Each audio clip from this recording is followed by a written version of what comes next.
que os judeus abominaram e usaram a prática do divórcio? Não adulterarás. Como Moisés estava enganado.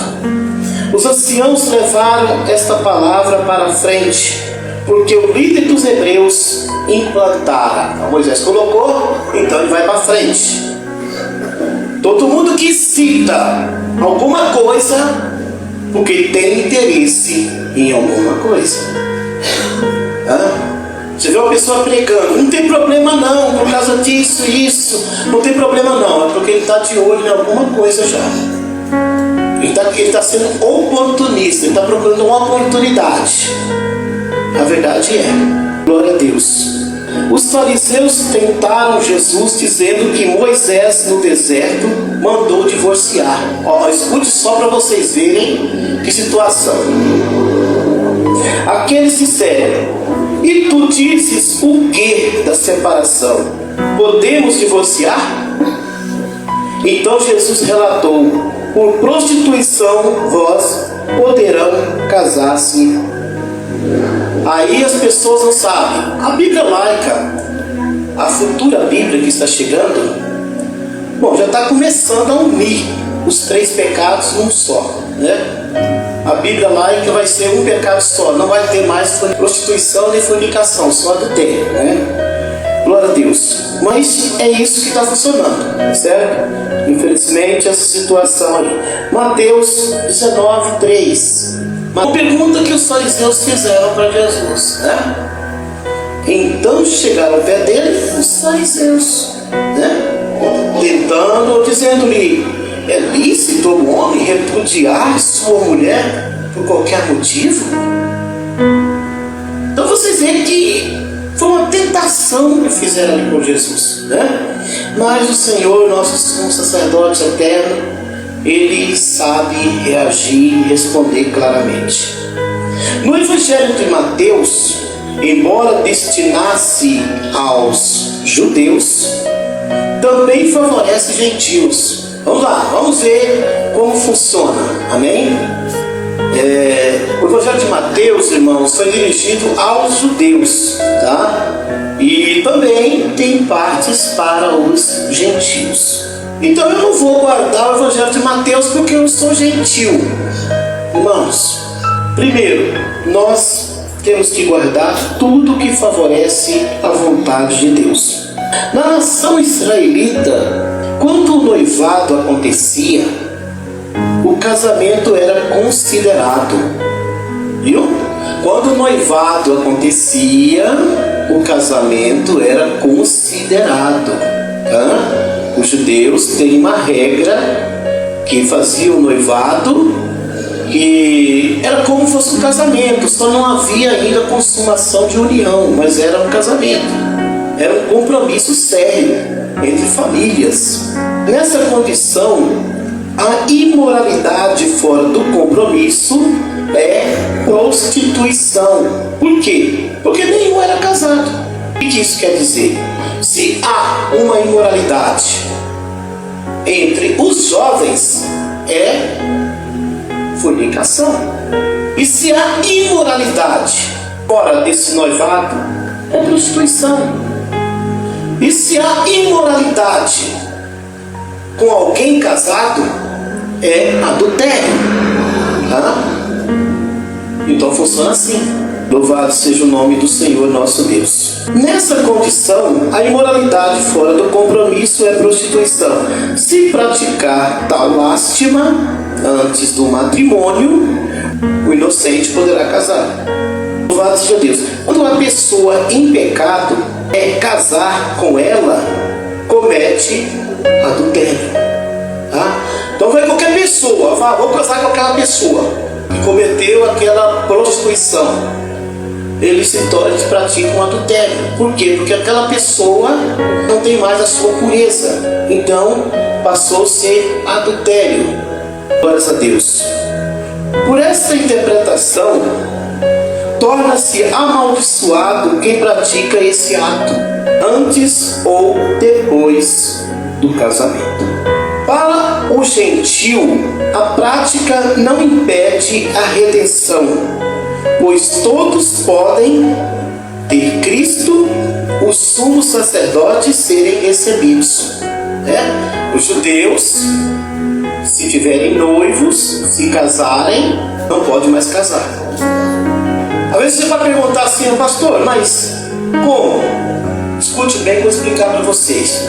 Lá não pode, porque eles são uma família. Vamos supor, se qualquer um for noivo e o fulano ou a fulana errar, a família pode reivindicar um apedrejamento. E qual é a diferença do gentio? A diferença do gentio é esta: não há apedrejamento, porque apresentamos uma nova aliança. Porque na velha aliança era dessa forma, mas na nova aliança não, então eu posso pecar à vontade, pega e vai para o quinto. Então, meus irmãos, pecou, o salário do pecado é a morte. Recebeu o sumo sacerdote Jesus Cristo, nem pastor recebe, porque é humilhante. Você pergunta para qualquer pastor aí que é o pregador da vida: você quer o sumo sacerdócio de Cristo? Então o pulo lá na frente não quer, não. Você acha que quer, meu macho? Não quer. Vai catar a irmãzinha da igreja e carrega e leva. E não pergunta para Jesus, não. Só fala que a mulher dele olhou para ele com a cara atravessada. Só isso. Consertar, ninguém conserta. Ele fala que aceitou Jesus. Ele fala que batizou em nome de Jesus. É Jesus mesmo que se aceitou mesmo do céu, Então confirma o sacerdócio dele aqui. Não precisa, não. Não é porque não precisa, é porque é filho das trevas, é parente, tem assinatura do diabo. Quem tem assinatura do diabo não tem como ter assinatura do sumo sacerdote Jesus Cristo, a menos que mude de situação, a menos que se coloque perante Deus.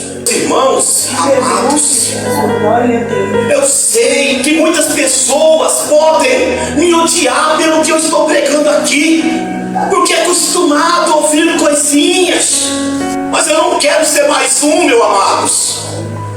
Eu não quero ser mais um que você olha e fala: aquele lá é mais um. Eu quero que você olhe e fala: é difícil o que esse homem prega, mas eu vejo Deus na vida dele, porque ele fala a verdade. Ele não mente para nós. Nós não sabemos nada, mas pelo menos ele não deixa nós enganados.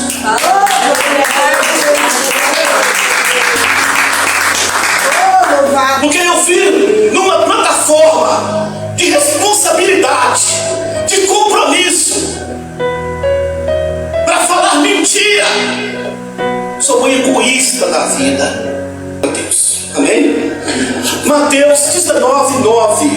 Eu vos digo, porém, que qualquer que repudiar sua mulher, não sendo por causa de relacionamentos extraconjugais, e casar com outra, comete adultério.